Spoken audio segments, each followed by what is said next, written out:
सध्या जगातील युद्ध संपवण्याच्या किंवा थांबवण्याच्या मिशनवर निघालेल्या शांतीदूत डोनाल्ड ट्रम्प यांना त्यांच्याच घरी म्हणजेच अमेरिकेतच मोठ्या विरोधाला सामोरं जावं लागते।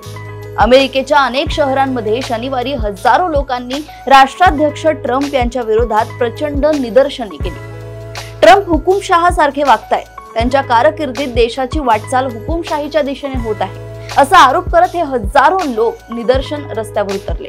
ट्रम्प दुसऱ्यांदा सत्ताधीश झाल्यानंतर अवघ्या 10 महिन्यात तिसऱ्यांदा त्यांच्या विरोधात अमेरिकेत निदर्शने होत आहेत। यापूर्वी जून मध्ये नो किंग्ज आंदोलनात देखील असंख्य ठिकाणी ट्रम्प यांच्या विरोधात निदर्शने झाली। ट्रम्प यांच्या रिपब्लिकन पक्षाने मात्र या निदर्शकांना अमेरिकेचा द्वेष करणारे असे संबोधले आहे। सध्या अमेरिकेतील वातावरण तसे गंभीरच आहे। अनेक सरकारी सेवा ठप्प झाल्या आहेत। ट्रम्प यांच्या लहरी कारभाराचा परिणाम सर्वत्र जाणवतोय। न्याय व्यवस्थेसोबतही ट्रम्प प्रशासन संघर्ष करत असल्याचं दिसतंय। ट्रम्प सध्या आत्मगौरवात इतके मग्न झाले आहेत की त्यांना अमेरिकन जनता आपल्याला राजा समजत आहे, परंतु आपण नम्रपणे हे राजेपद नाकारत असल्याचं भासतंय।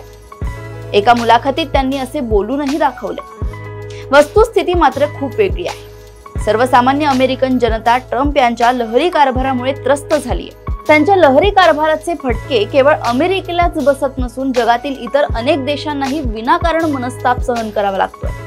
अमेरिकेत ट्रम्प यांची लोकप्रियता झपाट्याने घसरत आहे। लोक रस्त्यावर उतरून लोकशाही, न्याय आणि सत्तेच्या गैरवापराबद्दल ट्रम्प प्रशासनाला जाब विचारतायत। न्यूयॉर्कमध्ये झालेल्या अशाच एका निदर्शनात जवळपास 1 लाख लोक सामील झाले होते। त्याशिवाय Boston, Philadelphia, Denver, Chicago, Atlanta अशा इतर मोठ्या शहरांमध्ये ट्रम्प यांच्या विरोधात सातत्याने निदर्शने सुरू आहेत। अर्थात या निदर्शनांचा ट्रम्प यांच्यावर काही परिणाम होण्याची शक्यता नाही।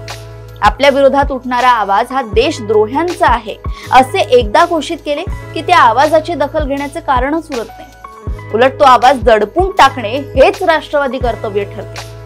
ट्रम्प सध्या अशाच भ्रामक राष्ट्रवादात गुंग आहे। अशाच अपडेट्स व घडामोडी मी ऐश्वर्या शिंदे आपल्यापर्यंत घेऊन येत राहील। तोपर्यंत बघत रहा देशोन्नती। नमस्कार।